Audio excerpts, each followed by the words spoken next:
Moja poruka vama je da hoćemo mir. Nećemo nikakve sukobe, ni sa NATO-om, ni sa bilo kim.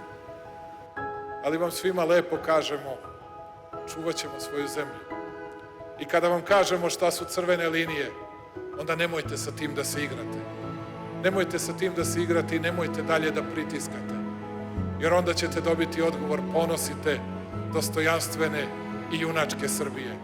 A naš odgovor je, ne damo Srbiju i nikada je nikome nećemo dati. Ne damo Milicu i Radovana, ne damo Sanju i Bojanu, ne damo vam našu decu i nikada ih nećemo zaboraviti. Živeće naš narod, neka živi naš hrabri, naš junački Sombor. Živela Srbija!